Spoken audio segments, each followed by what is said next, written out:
Sloan had built her career inside that company for 8 years. Dexter had never heard of it until a lawyer called him on a Tuesday. Now they owned it equally and had 6 months to prove they could run it together before the widow took everything. The morning Thomas Gale was buried, it rained so hard that the black umbrellas looked like wet feathers drooping over the cemetery grass. Sloan Mercer stood at the edge of the grave with her hands clasped in front of her, and her jaw set the way she always set it when she was refusing to feel something in public. She had learned that from Thomas himself. Keep your spine straight, keep your eyes dry, let the storm do the crying for you. The rain obliged. It hammered the polished lid of his casket and ran in little rivers between the headstones and soaked through the hem of Sloan's black coat until her ankles were cold, and she did not move.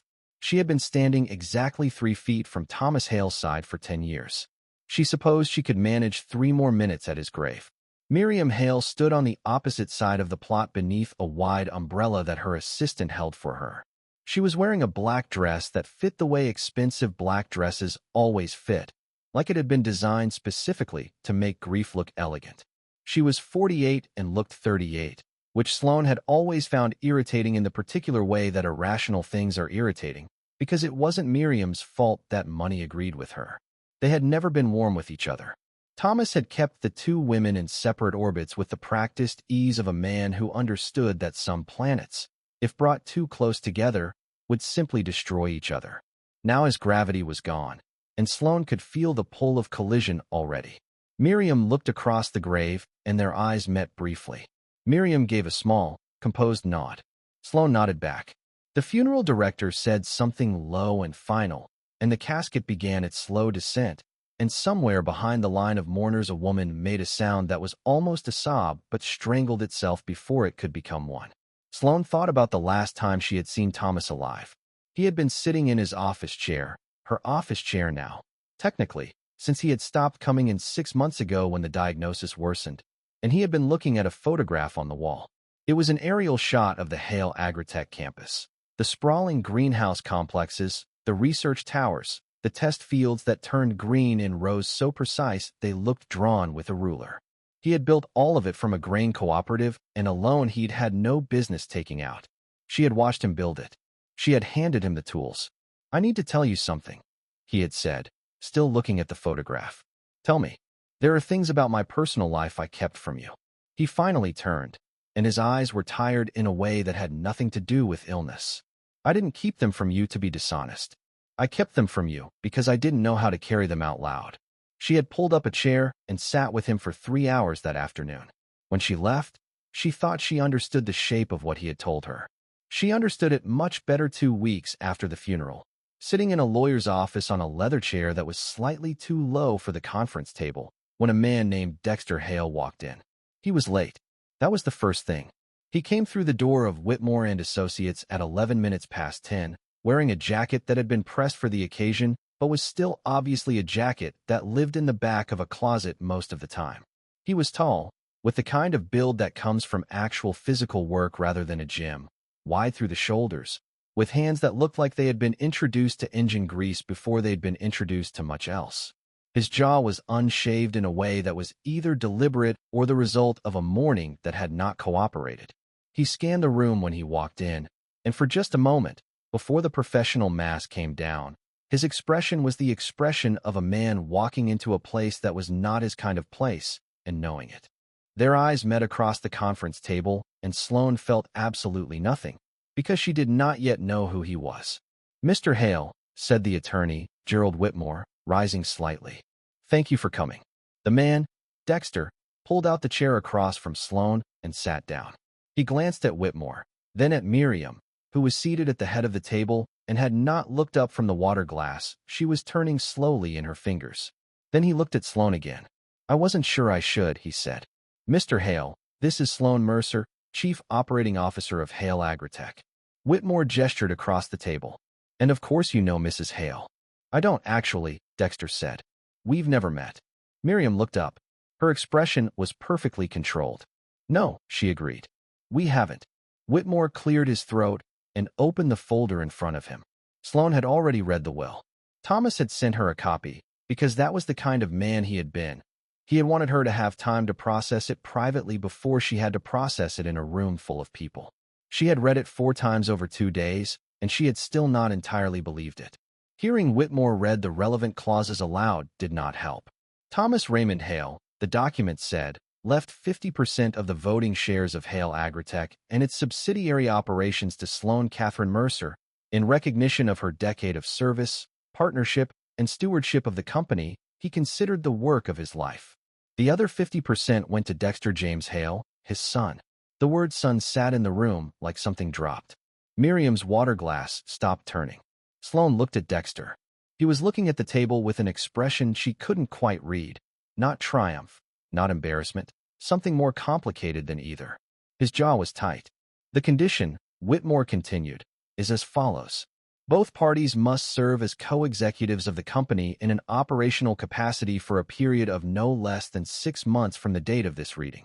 Neither party may sell, transfer, or otherwise relinquish their shares during this period. Should either party fail to fulfill the condition, their shares revert to the estate, which is to say, to me, said Miriam. To the remaining estate, yes, Whitmore said carefully. Sloan kept her face very still. 10 years. 10 years of 70-hour weeks and impossible decisions, and believing in something so completely that she had stopped asking herself what she would do if it were taken away. Thomas had known that. He had known it. And he had. She could not decide, in that moment, if he had protected her or ambushed her. Possibly both. That would have been like him. She looked at Dexter again. He was looking at her now, and there was something in his expression that she recognized as a question, an uncertain, careful question, but she was not in a state to answer it. She looked away. I have some questions about the operating structure, she said to Whitmore. They stayed in that room for 2 hours. Dexter didn't say much. He asked 3 questions. One about the debt-to-equity ratio, one about the current management team, and one, the last one, quietly, after almost everyone had stopped listening, about whether Thomas had left anything else. A letter, a note, anything personal. Whitmore said no. Dexter nodded once and was quiet for the rest of the meeting. Sloan watched him from the corner of her eye and tried to build a theory of him and could not. He was Thomas's son. She could see it, now that she knew, something in the way he held his shoulders, something in the line of his profile. It made her feel strange in a way she didn't have language for. Like suddenly finding a room in a house she thought she knew completely. After the meeting, she walked to the elevator and he fell into step beside her without asking permission.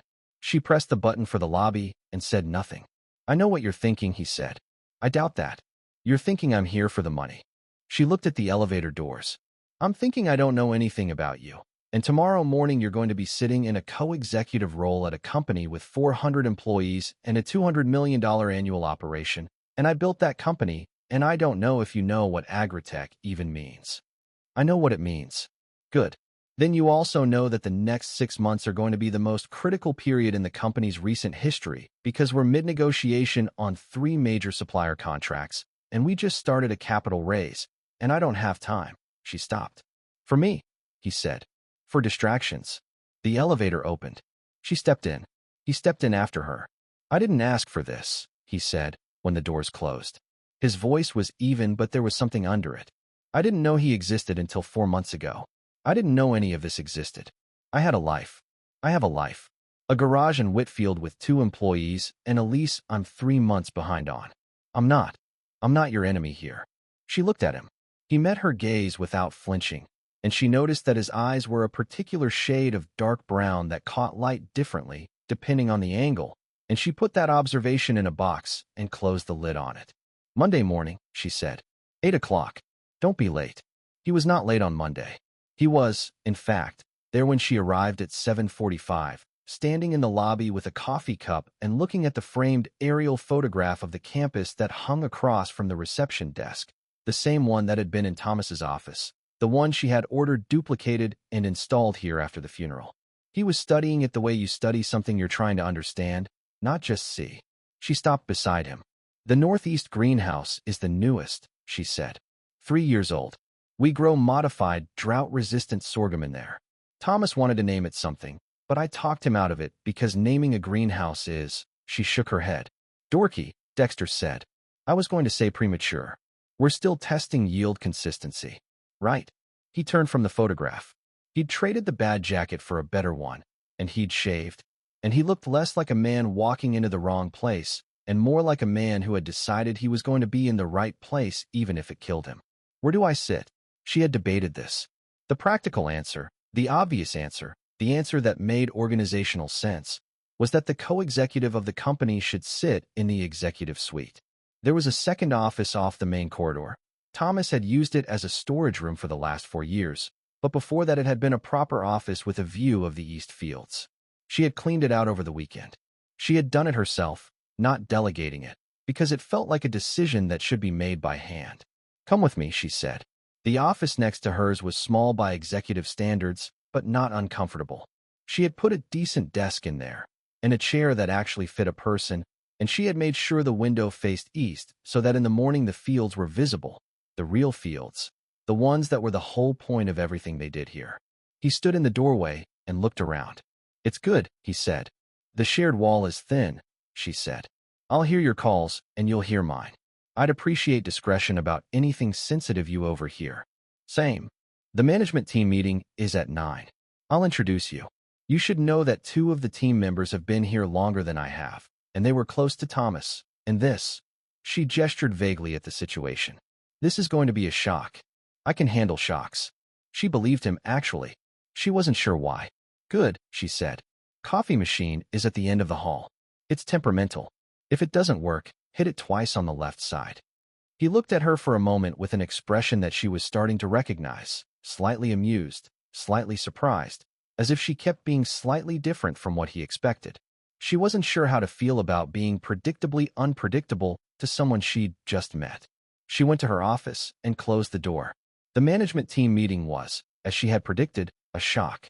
Martin Chu, head of operations, did not quite manage to keep his eyebrows neutral.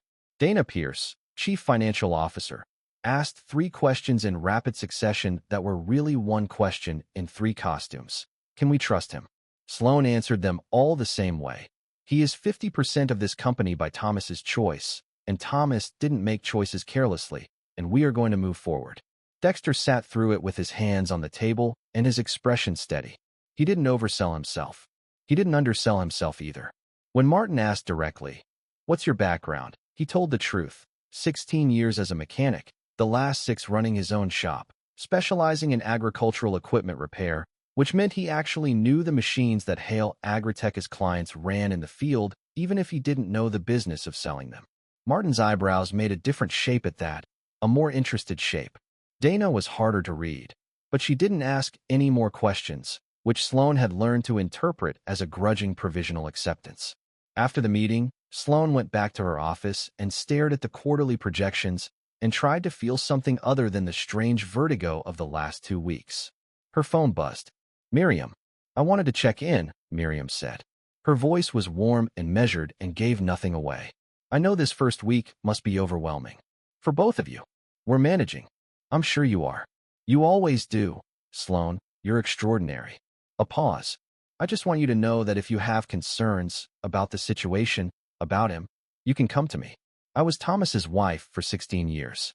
I understand this company, even if I was never officially part of it. I know you do, Miriam. He means well, I'm sure. But you don't know him. And 6 months is a long time to build a future with someone you don't know." "Thank you for the call," Sloan said. She hung up and sat for a moment. Through the thin shared wall, she could hear Dexter on the phone.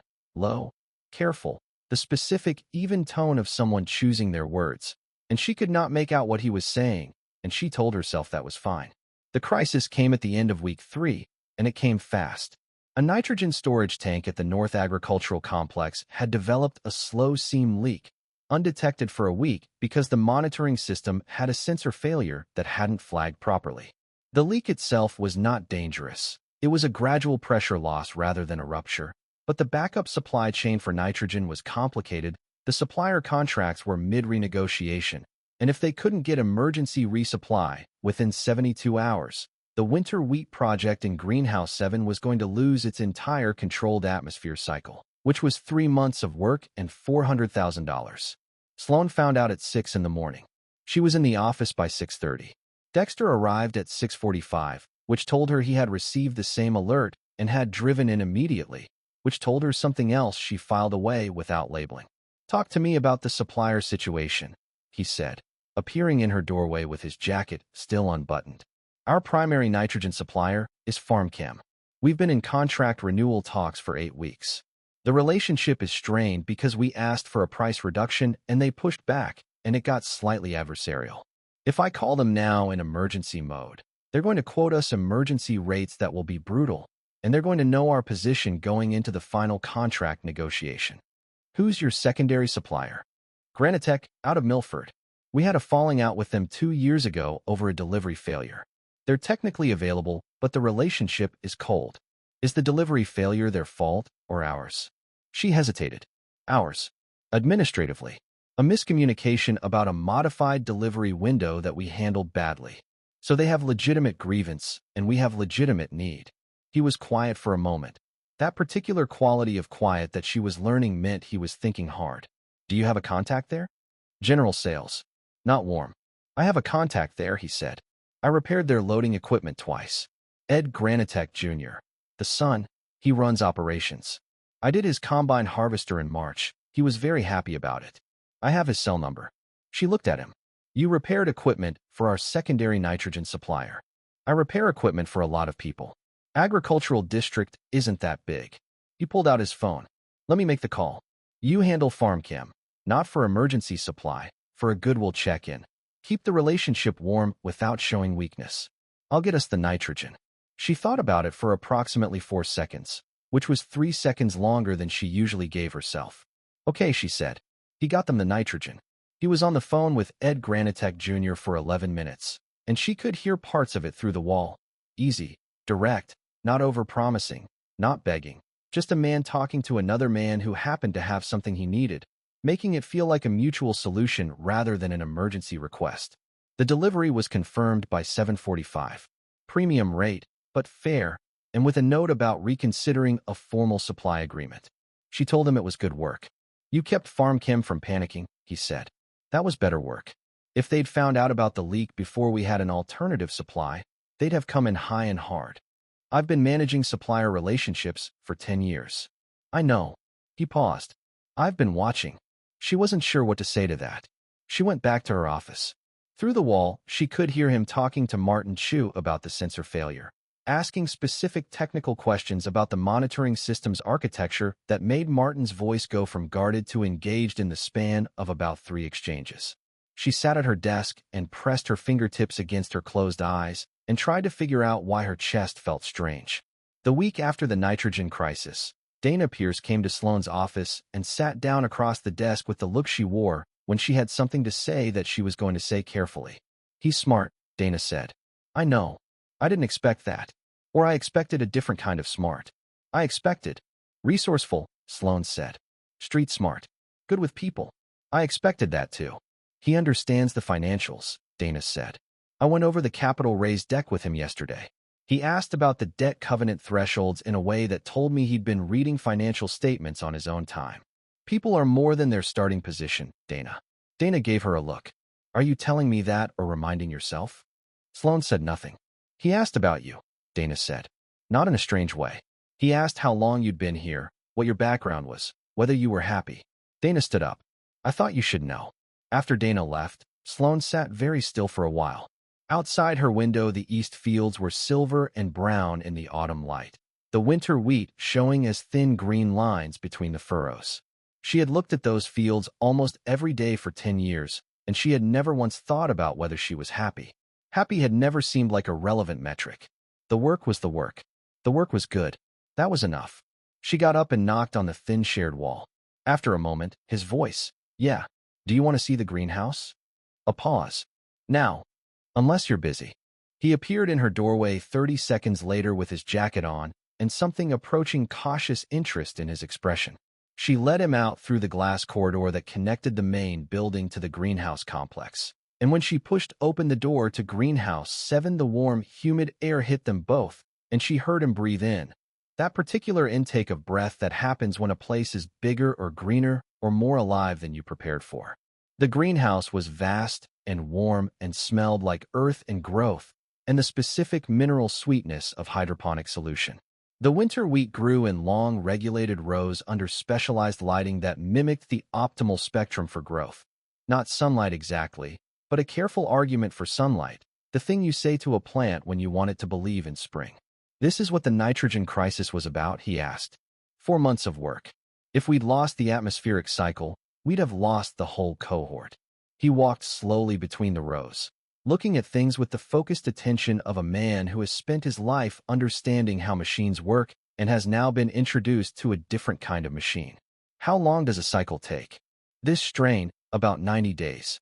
We're testing drought resistance characteristics. If the yield data holds, this is the strain we take to the African market contracts we're bidding in the spring. What's the yield difference from standard? About 40% better under water stress conditions. Meaningfully better. The kind of difference that changes whether farming is viable in a given region. He stopped walking and looked at her. The light in the greenhouse was warm and diffuse, and it made everything look slightly more itself than usual. The plants greener, the water more clear, and his face, she noticed without meaning to, more open than she usually saw it. Thomas built this, he said. It was not quite a question. Thomas and I built this. It was his vision and my systems, and about 800 people doing the actual science. Do you love it? Nobody had asked her that. In 10 years, nobody had looked at the work she had built and asked if she loved it. She wasn't prepared for the question, and it showed on her face before she could arrange her expression. Yes, she said, because there was no other honest answer. He nodded slowly, looking back at the rows of wheat. My garage, he said, has 3 bays and a parts inventory that I cataloged myself because no system I found could account for the way I categorize things. I know every piece of equipment in a 100-mile radius. I know which farmers keep their equipment and which ones run it into the ground. I know the sound a failing hydraulic pump makes 4 services before it actually fails. He paused. It's not this. It's not. He gestured at the scale of the place. Any of this. But I built it, and I know it, and I love it. So I understand what you just said. She stood in the warm light of the greenhouse and felt something shift in her chest.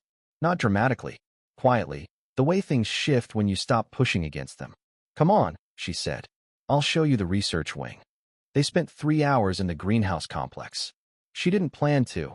It happened the way things happen when you are explaining something to someone who is actually listening. He asked questions that were sometimes naive and sometimes startlingly precise, and she answered them. And somewhere in the second hour, she stopped being aware of him as a problem to be managed and started being aware of him as a person she was talking to. It was, she thought later, the specific intimacy of being heard. The trip to the Milford suppliers happened 6 weeks after that, and by then things between them had settled into something she did not have a name for. They worked well together in the way that complementary tools work together. Not interchangeable, not identical, but fitted.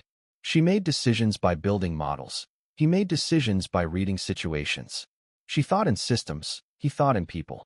The strange thing, the thing she had not anticipated, was that his way of thinking kept illuminating corners of her models that she hadn't known were dark. They drove to Milford together because it was 4 hours and it made no sense to take 2 cars. She drove. He sat in the passenger seat with a road atlas that he'd taken from the back of the car. She still kept one, a habit she couldn't explain, and he paged through it even though his phone had GPS, and she thought that was probably a metaphor for something, but she didn't investigate it. They talked for most of the drive. About the suppliers, at first, then about the capital raise, then, the way conversations follow their own momentum, about other things. He told her about growing up in Whitfield, a town she knew by name, and that he described with the specific affection of someone who has mixed feelings they've made peace with. His mother had raised him alone. She had died 4 years ago. He'd found out about Thomas through a letter in her belongings. A letter Thomas had written 25 years ago and apparently never sent, and then apparently decided not to send again several more times over the following 2 decades. Did you understand why he never came forward? Sloan asked. No, Dexter said. Then, partly.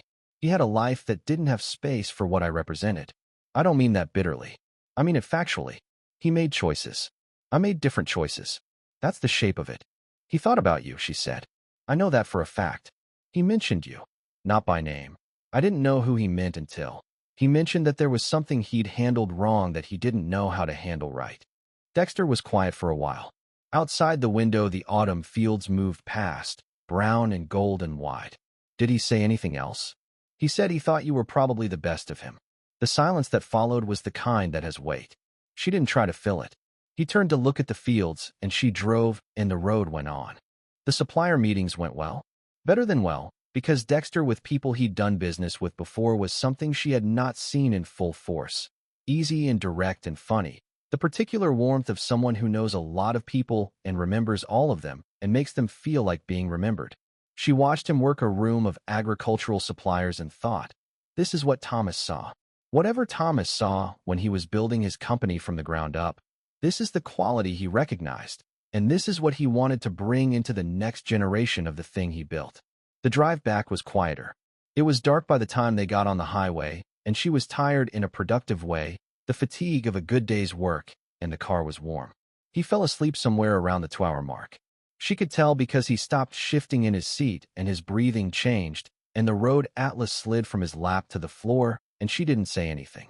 She drove for a while in the quiet and thought about what it meant to do a good day's work with someone, to move through a difficult thing together and come out the other side with something accomplished. She thought about how rare it actually was, and how she had told herself for 10 years that the work was enough and had believed it because she hadn't known what the alternative felt like. She did not think about any of this in terms of what it meant. She was not ready for that yet, but she noted it. She tucked it somewhere careful and drove home. He woke up 20 minutes from the city because she had to brake hard for something on the road. He sat up fast and then oriented himself. Window, highway, her, and settled back. Sorry, he said. How long was I out? About an hour and a half. You should have woken me. You were tired. A pause. So are you. I drive better tired than most people drive rested. He made a sound that was almost a laugh. It was the first time she had heard him come close to laughing, and she found she wanted to know what the full version sounded like. The moment between them happened not dramatically, the way moments in stories sometimes happen dramatically, with music and rain and declarations. It happened quietly, at the end of a Tuesday that had been a long Tuesday, in the parking lot of the Hale agri-tech campus after a board preparation session that had run 2 hours over time. They were the last two in the building. They walked out to the parking lot together and stood beside her car, and he said something dry about the board member who had spent 45 minutes asking questions he clearly already knew the answers to, and she laughed, genuinely, unexpectedly, the kind of laugh that escapes before you've decided to let it. And he looked at her with an expression that was so purely delighted by the sound of it that she felt heat come up in her face. There it is, he said softly. There what is? I've been trying to make you actually laugh for 6 weeks. She looked at him. The parking lot was empty and the campus lights were on and the east fields were dark behind the fence line. She said, that's not true. It absolutely is. You haven't been deliberately trying to. I absolutely have. He was smiling now, and the smile was the relaxed, easy version she'd seen him use with suppliers and team members and never quite with her, and she realized with a small interior shock that he'd been careful with her, that he'd been giving her whatever calibration of himself she seemed to need at any given moment, because he was paying attention and he knew how to read people, and he had been reading her for weeks. Dexter, she said. She meant to follow it with something. A boundary, maybe, or a question, or just an honest acknowledgement of what was in the air between them. Instead, she said his name and stopped. I know, he said.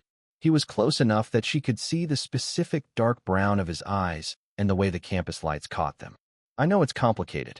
I know you have 47 reasons why this is the wrong idea. I have probably 30 of the same ones.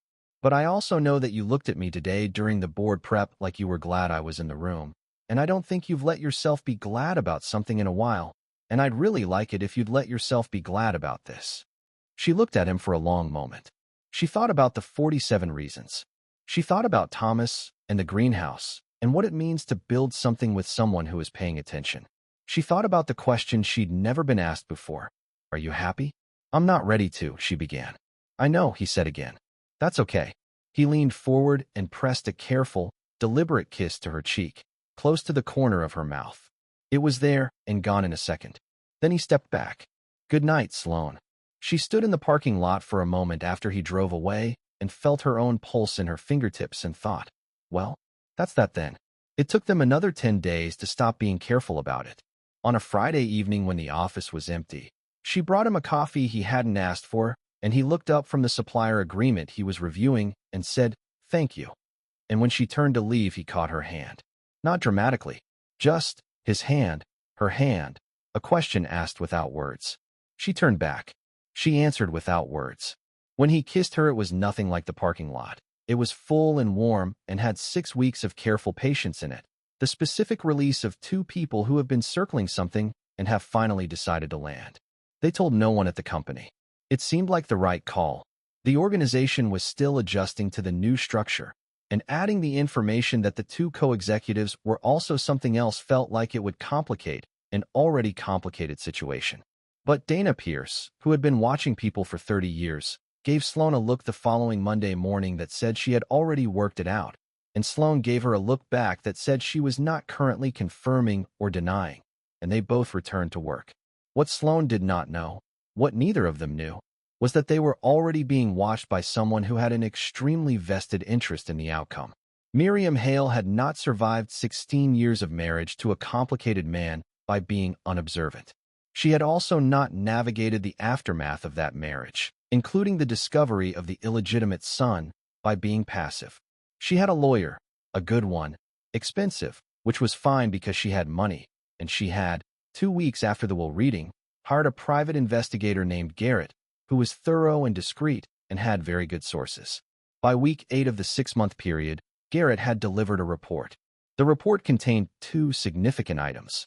The first was Dexter's financial history, $215,000 in business debt from the garage expansion he'd attempted 3 years ago and then had to scale back, plus a prior charge from 7 years ago, a bar fight that had escalated to an assault conviction, reduced to a plea on disorderly conduct, a fine paid, no jail time, sealed but findable with the right access. The second item was more recent, a record of a phone call between Dexter and a man named Forrest, who worked for a competitor of Hale Agri-Tech, in which Dexter had apparently indicated interest in exploring partnership options post the 6-month period. Miriam read the report carefully and then sat with it for several days, because she was not impulsive and she needed to use this precisely. The phone call about the competitor was the more useful piece. If Sloan believed that Dexter was planning to sell his shares to a competitor immediately after the lockup period, that he had been, all along, simply waiting out the 6 months to cash out, it would do 2 things. It would end whatever was growing between them, and it would, potentially, cause enough operational dysfunction that the board could invoke the charter clause that allowed removal of executive leadership under conditions of demonstrable incompetence. She also needed something for Dexter. Something that was the day he found the authority limitation documents in his inbox. An anonymous email, a scanned attachment, the clause highlighted in yellow. He came to her doorway in the afternoon and held up his phone. "Did you sign this?" She recognized it.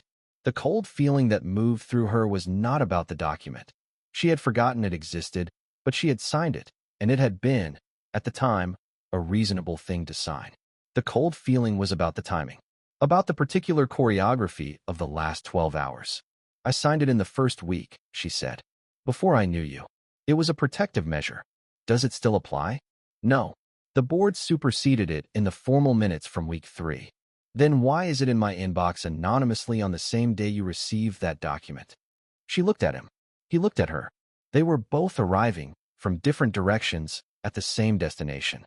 "Someone sent both," she said. "Someone who wants us to stop trusting each other." They were quiet for a moment in the doorway between their offices. Outside, the east fields were pale in the November light. "Miriam," Sloan said. "Miriam," he agreed. What they did not do, in that moment, was fully dismantle the damage. Because the problem with being manipulated by someone who knows where your insecurities live is that the manipulation works even after you've named it. Sloan looked at the transcript again that night in her apartment and thought, but what if? And Dexter, for his part, looked at the authority documents and thought, she signed it. Whatever the reason, she signed it. And something cold settled in both of them. Not enough to kill what was there, but enough to crack it. The next week was difficult. Not openly. They were too professional for open difficulty, but careful in a way they hadn't been careful recently. Measured. The warmth dialed back. She felt it, and he felt it, and neither of them addressed it, which was, in retrospect, the mistake. It came to a head on a Thursday. She made a decision about the farm chem contract negotiation without consulting him. Not from malice, from habit, from the decade of muscle memory that said she was the one who made these decisions. And when he found out, he came to her office and closed the door and said, with that particular quietness of his, "I'm your co-executive, Sloan, not an observer." "I know that." "Then act like it," she said. "I've been running this company. I know how long you've been running this company." "That's not what I'm talking about." "What are you talking about?" He looked at her for a long moment. His jaw was set. "I'm talking about the fact that you've been looking at me differently for a week and a half. Since the documents. I'm talking about the fact that you know it wasn't real, and you're still treating it like it might have been. I'm not. You're pulling back. You're deciding without me. You're doing the thing you do when you don't trust someone. You keep them in sight, but you stop letting them in." He stopped. When he continued, his voice was still even, but there was weight in it. I told you it wasn't my conversation. Either you believe me or you don't, but the halfway place we're living in right now, that's not a place I can operate from." She sat with that. He was right, and she knew he was right, and knowing did not make it simple. "I was trying," she said. "I know. I got afraid. I know that too." "Dexter, I know who set this up," he said. "I'm not angry at you for flinching. I'm asking you not to stay flinched. There's a difference." She let out a breath. Something in her chest unknotted slowly, the way things unknot when someone says precisely the right thing in precisely the right way. "Tell me about the document," she said. "Which one?" "The transcript. Tell me everything about Forrest Calloway and that conversation and what he actually said." He sat down across from her and told her. She listened the way she hadn't let herself listen before, not building a case, not evaluating, just receiving. And when he finished, she said, "Okay," in a tone that meant something different from the one she'd used in previous conversations. "Okay," he said. What neither of them knew, even then, was how close Miriam's plan had actually come to working, and that it was not finished. Miriam Hale's attorney had found a clause. It was buried in the company charter, Thomas's original charter, drafted 22 years ago and amended several times, but never comprehensively reviewed, that allowed for emergency removal of executive leadership if a supermajority of the company's advisory board found evidence of conduct materially detrimental to the company's operational stability. The clause had been included as a protective measure against a hypothetical scenario involving incapacitated or corrupted leadership. It had never been invoked. Miriam's attorney had found it 5 weeks ago and had been preparing the invocation ever since. The emergency board meeting was called for a Monday. The notice came on a Friday afternoon, which gave Sloan and Dexter the weekend and no more. The grounds cited sustained internal conflict between executive leadership, evidence of external negotiations compromising fiduciary duty, and documented concerns about the stability of the current co-executive structure. Sloan read the notice 3 times in her kitchen on Friday evening with a glass of wine she had poured and not drunk. Then she called Dexter. He came over. She had not expected him to come over. She had expected a phone call. But he came over, and he sat at her kitchen table, and she put the notice in front of him, and he read it, and then he was quiet for a long time. "She's been planning this for months," he said. "Yes. The documents she sent us, both of them. She wasn't just trying to break us apart. She was trying to generate evidence of instability. If we had actually fractured, if we'd stopped functioning as a unit, it would have supported the clause." "Yes." Sloan sat down across from him. "The transcript she sent me about your conversation with Calloway. It's fabricated. I've been thinking about it. I know how I would prove it." He looked at her. "The transcript has timestamps," she said. "And I have your calendar from the period in question, because you share it with me and the management team. The conversation the transcript claims you had. You were in Milford at an equipment auction that day. I can verify that through purchase records, dealer logs, and the auction house's own attendance documentation." He sat very still. "You've been building the case." "I've been thinking," she said. "Which is what I do." "When did you start?" She looked at the wine glass. "About 48 hours after the documents arrived." "I believe you. I believed you then.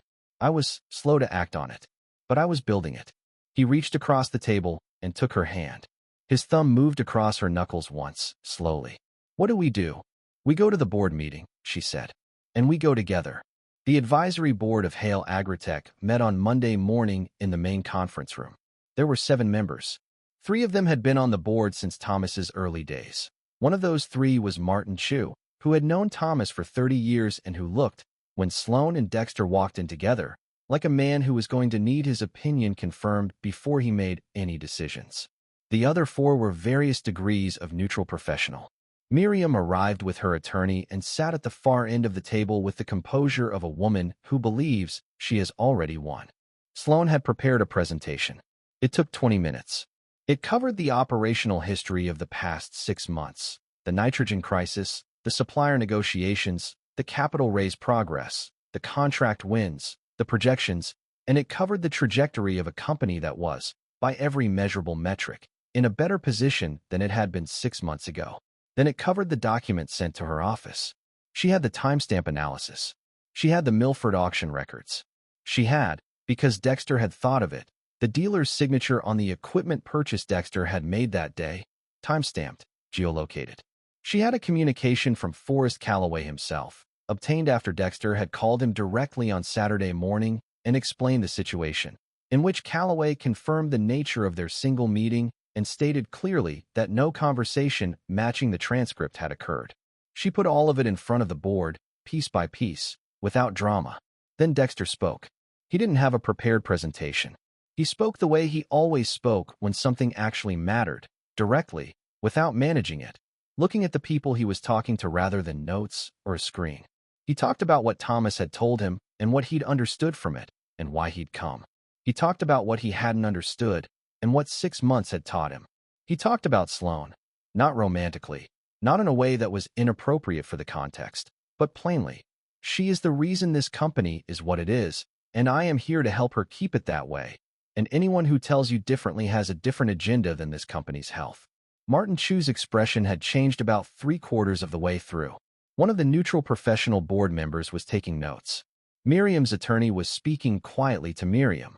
The vote on the removal clause was 6-1. The one was Miriam's appointed proxy, a board seat she had negotiated in the original charter. The 6 were everyone else. Miriam stood when the vote was announced. She was composed. She was always composed. But there was something in her face that was different from the composed faces she usually wore. Not grief exactly. More like the expression of a person who has played a long game and watched it end. The company was Thomas's life, she said, addressing no one in particular. I wanted it to remain what he built. It will, Sloan said. She meant it. She had not wanted this to be about Miriam. She was not someone who wanted to defeat people. She wanted to build things. It's going to be better than what he built. That's what he wanted. Miriam gathered her papers and left. Her attorney followed.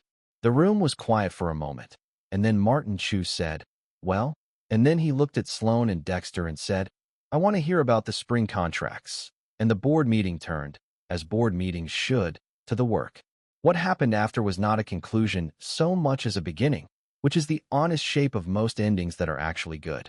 The 6 months ended on a Thursday in February, quiet and cold, with the east fields white under the first real snow of the season. The lockup period expired at midnight on technically that Thursday, but nobody tracked the midnight, because by then it had stopped matching. Neither of them was going anywhere. They had a proper conversation about it, about the shares, the structure, the legal formalization of a partnership that had already been operating as one in practice. Dexter had talked to his garage. He'd arranged a management handover with one of his 2 employees, a young mechanic named Pavel who'd been with him since the beginning and who had the capability and the drive to grow the business with the right structure. Dexter kept ownership of the garage. He was not the kind of person who abandoned the things he'd built. He also kept the office next to Sloan's.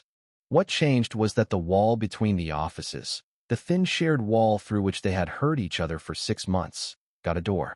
Not a dramatic change. A practical one.